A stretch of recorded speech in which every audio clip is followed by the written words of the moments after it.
So welcome to Chandra Study Center. இன்னைக்கு நம்ம பார்க்க போறது subsidiary books. So subsidiary books னா என்ன? So subsidiary books பாத்தீங்கன்னா purchase book, purchase return book, sales book, sales return book. So இப்படி எல்லாமே உங்களுக்கு இது எல்லாமே subsidiary books வரும். ஏன் purchase book subsidiary books னு சொல்றோம்?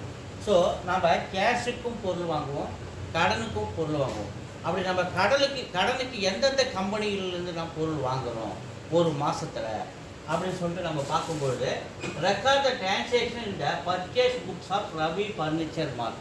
ஸோ ரவி ஃபர்னிச்சர் மார்ட்லேருந்து நம்ம கேஷுக்கும் பொருள் வாங்கியிருப்போம், கிரெடிட்டுக்கும் பொருள் வாங்கியிருப்போம். அப்படி அந்த மாதத்தில் என்னென்ன டேட்டில் கிரெடிட்டுக்கு பொருள் வாங்கியிருக்கோமோ அது எல்லாத்தையும் இந்த மாதம் சப்சிடரி புக்ஸ் அப்படின்னு ஒன்று ஆரம்பிக்கும் போது அப்போ பர்ச்சேஸ் புக் அப்படின்னு நம்ம அதை பேர் கொடுக்குறோம். ஸோ கொள்முதல் பண்ணுறது எல்லாத்தையும் பர்ச்சேஸ் புக் கடனுக்கு வாங்கிய கணக்கு வழக்குகளை அந்த மாத கணக்கு வழக்குகளை எழுதுவது தான் நம்ம என்ன சொல்கிறோம் சப்சிடரி புக்ஸ். அப்போ பர்ச்சேஸ் புக்குன்னு நம்ம தலைப்பு கொடுக்கும்பொழுது அந்த சப்சிடரி புக்ஸுக்கு ஸோ 2017 March 1 என்னென்னலாம் கடனுக்கு வாங்கியிருக்கோம் அந்த மாதத்தில் அப்படின்னு நம்ம பார்க்குறோம். ஸோ அந்த கடன் டிரான்சாக்ஷன் எல்லாத்தையும் நம்ம சப்சிடரி புக்ஸ் அதை என்ட்ரி பண்ணணும். சப்சிடரி புக்ஸ் என்ட்ரி பண்ணி மாத கடைசியாக எவ்வளோ நம்ம கடனுக்கு பொருள் வாங்கியிருக்கோம் அப்படின்னு நம்ம தெரிஞ்சுக்கலாம். ஸோ பர்ச்சேஸ் புக் அப்படின்னு நம்ம ஒரு சப்சிடரி புக் தலைப்பு கொடுக்குறோம். So first 2017 March 1 purchased from மோகன் ஃபர்னிச்சர் மார்ட் மதுரை. ஸோ மதுரையில் இருக்கிற மோகன் ஃபர்னிச்சர் மார்ட்லேருந்து நம்ம என்ன வாங்குகிறோம் 20 chairs. ஒரு சேரோட விலை 450 ரூபா. 2 tables. ஒரு டேபிளோட விலை 1000. அதுக்கு 10% டிஸ்கவுண்ட் கொடுத்துருக்காங்க. ஸோ இங்கே பாருங்கள் ஃபஸ்ட்டு சப்சிடரி புக் பர்ச்சேஸ்ன்னு தலைப்பு கொடுத்த date, particulars, invoice number means அந்த bill number, LF ledger folio. So details total column. So details காலத்தில் தான் நம்ம வந்து எவ்வளோ டோட்டல் டிஸ்கவுண்ட் எதாவது இருக்கா, கேரேஜ் எதாவது இருக்கா, என்னென்ன ஆட் பண்ணுறோம், என்னென்ன லெஸ் பண்ணுறோம், டிப்ரிசியேஷன் எல்லாமே டீட்டெயில்ஸில் வந்து அதுக்கப்புறம் அந்த ஃபைனல் அமௌண்ட் தான் கொண்டு போயிட்டு அமௌண்ட்டு காலத்தில் வரணும், டோட்டலாக வரணும். ஸோ ஃபஸ்ட்டு பர்ச்சேஸ் ஃப்ரம் மோகன் ஃபர்னிச்சர் மார்ட் மதுரை. அவருக்கு என்னென்ன வரும் 20 chairs. ஒரு சேரோட விலை 450 ரூபா. ஸோ 20 into 450 மல்டிப்ளை பண்ணோம்னா 20 chairs into 450 மல்டிப்ளை பண்ணால் 9000. 2 tables. ஒரு டேபிள்ஸோட விலை வந்து 1000 ரூபா. So 2 tables 1000. 2 into 1000 2000. So 9000 2000 add பண்ணால் 11000. ஸோ 10% டிஸ்கவுண்ட் கொடுத்துருக்காங்க பாருங்கள். அப்போ 10% டிஸ்கவுண்ட் தராங்க நமக்கு. ஸோ 11,000க்கு 10% எவ்வளோ 1100. ஸோ டிஸ்கவுண்ட்டு கழிக்கும் போது நமக்கு மீதி 9900 வர ரிசல்ட்டை கொண்டு போய் தான் டோட்டல் கடைசி காலத்தில் நம்ம போகிறோம். ஓகேவா? அதுக்கு அடுத்து ஸோ இது March 1 மோகன் ஃபர்னிச்சர் மார்ட்லேருந்து வாங்குறது கடனுக்கு. அதுக்கடுத்து March 7 bought from Ramesh and co. இதான் வாங்கியிருக்கோம் 2 stools. ஒரு ஸ்டூலோட விலை 500. 10 chairs. ஒரு சேரோட விலை 200. ஸோ 2 into 500 எவ்வளோ? ஸோ இங்கே வந்து அந்த டேட் March 1 போட்டோம்னா March 7 நம்ம பொருள் வாங்குகிற கடனுக்கு ரமேஷ் அண்ட் கோ அப்படின்னு எழுதணும். என்னது சென்னை. இங்கே அதே மாதிரி மோகன் ஃபர்னிச்சர் மார்ட் மதுரை அப்படின்னு எழுதணும். So 2 stool rupees 500 each multiply பண்ணால் 1000. 10 ரோலிங் சேர்ஸ் ஒன்று எவ்வளோ 200. 10 into 200 2000. ரெண்டுத்தையும் ஆட் பண்ணால் 3000. இது என்ன கொடுத்துருக்காங்க டெலிவரி சார்ஜ் கொடுத்துருக்காங்க பாருங்கள். Delivery charge rupees 150. ஸோ நம்ம எப்போவுமே கடனுக்கு வாங்குறவங்க தான் என்ன சேரும் டெலிவரி சார்ஜ் வந்து சேரும் இல்லையா? கடனுக்கு நம்ம பொருளை பர்ச்சேஸ் பண்ணோம்னா அந்த டெலிவரி சார்ஜ் கூலி இதெல்லாம் நம்ம தான் கொடுத்தாகணும், வாங்குறவங்க தான் கொடுத்தாகணும். அப்போ நம்ம என்ன பண்ணோம் அந்த அமௌண்ட்டு கூட சேர்த்துக்கணும். So add delivery charge 150.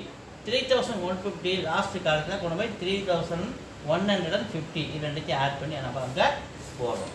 So இங்கே சப்ட்ராக்ட் பண்ணுறோம், இதை ஆட் பண்ணுறோம். ஓகேவா? இது டிஸ்கவுண்ட்டு, இது டெலிவரி சார்ஜ். மூணாவது March 21 purchase from Kamal and co. Kamal and கோட்டுன்னு என்னென்ன வரும் 10 chairs. ஒரு சேரோட விலை 750. 15 ஸ்டீல் கேபினெட் ஒன்றோட விலை வந்து 1500. அதுக்கு 10% டிஸ்கவுண்ட் இருக்குது. இதில் டெலிவரி சார்ஜ் 250 ஆட் பண்ணும் பாருங்கள். கமல் அண்ட் கோ அப்படி நம்ம தலைப்பு கொடுத்துருவோம். டேட் போட்டு கமல் அண்ட் கோ சென்னை அப்படின்னு தலைப்பு கொடுத்துருவோம். ஏன்னா அவங்க கிட்ட இருந்தால் நம்ம வாங்குகிறோம். கடனுக்கு 10 சேர்ஸ், ஒரு சேர் 750 மல்டிபிள் பண்ணால் 7500. 50 ஸ்டீல் கேபினெட்ஸ் எவ்வளோ ஓணும்? 1500. 15 into 1500 22,500. ஸோ இது ரெண்டுத்தையும் ஆட் பண்ணால் நமக்கு எவ்வளோ வருது? 30,000 வருது. 7,500 22,500 30,000 டோட்டல் ரெண்டு பொருளுடைய வளையம். ஸோ அதில் என்ன கொடுத்துருக்காங்க? டிஸ்கவுண்ட் 10% கொடுத்துருக்காங்க.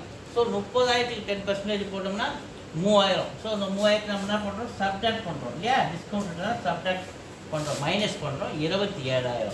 ஸோ இது கூட டெலிவரி சார்ஜ் எவ்வளோ? 250. டெலிவரி சார்ஜ் வேஜஸ்லாம் நம்ம என்ன பண்ணணும்? ஆட் பண்ணணும். செலவு நம்ம வாங்குறவங்க தான் ஏற்றுக்கணும். அதனால் என்ன பண்ணுறோம்? ஆட் பண்ணுறோம். ஆட் பண்ணும்போது ஸோ 27,000 + 250 27,250 ரூபா. ஸோ இங்கே அடுத்தது March 25 purchase from Gemini and co 2 typewriter rupees 7,750 for office use. Asset இல்லையா? அசட் எப்போதுமே நம்ம வாங்குறது விற்க போகிறது கிடையாது. அசட் எல்லாமே ஓன் யூஸுக்கு தான் வாங்குவோம். ஸோ அது மாதிரி ஓன் யூஸுக்கு வாங்குறது எதுவுமே நம்ம எதில் வரக்கூடாது? அந்த பர்ச்சேஸ் புக்கில் கொண்டு வரக்கூடாது இல்லைங்களா? அசட்டு அதே மாதிரி வந்து இந்த டைப்ரைட்டர் ஓன் யூஸ் ஆஃபீஸ் யூஸ்க்காக வாங்குகிறோம். இதை நம்ம என்ன பண்ணக்கூடாது? பர்ச்சேஸ் புக்கில் கணக்கில் நம்ம காட்டக்கூடாது. ஓகேவா? ஸோ இப்போ இந்த 9,900 3,150 27,250 எல்லாத்தையும் கூட்டினா 40,300 ரூபா. என்னது? பர்ச்சேஸ் அக்கௌண்ட் டெபிட் காலம். எப்போவுமே என்ன வரும்? பர்ச்சேஸ் அக்கௌண்ட் டெப்டார் டு கடனுக்கு வாங்கினா கிவர் யார்? மோகன். இன்னொரு கிவர் யார்? ரமேஷ். இன்னொரு கிவர் யார்? கமல். இவங்க 3 பேருமே கிரெடிட்டில் வந்துடுவாங்க. பர்ச்சேஸ் அக்கௌண்ட் டெபிட்டில் வந்துடும். ஸோ 3 பேர் நேமுக்கு பற்றி நம்ம என்ன எழுதலாம்? பர்ச்சேஸ் அக்கௌண்ட் டெப்டார் டு பொருள் கொடுக்குறோம் இல்லையா? அப்போ அவங்க கிரெடிட்டார்ஸ் அக்கௌண்ட் அப்படி நம்ம ஜேர்னலில் எழுதணும். ஜேர்னல்னா ஒரு இதுக்கு டோட்டல் வேல்யூக்கு 40,300 இருக்குது. Purchase account டெப்டார் to creditors account. So இந்த கிரெடிட்டார்ஸ்லாம் யார்? மோகன், ரமேஷ், கமல். இவங்கெல்லாம் யார்? பர்ச்சேஸ் புக் நம்ம வாங்கியிருக்கோம். பர்ச்சேஸ் அக்கௌண்ட் டெப்டார் டு பொருள் நாம் வாங்கியிருக்கோம் இல்லையா? கரெக்டாக. அப்போ கிரெடிட்டார்ஸ் தான். ஓகே. ஸோ இதுக்கு Journal purchase account டெப்டார் to creditors account போட்டுட்டு இதுக்கு லெட்ஜர் எப்பவும் போல நம்ம போடணும். லெட்ஜர் எப்படி போடணும் அது கிளாஸ் போடணும்.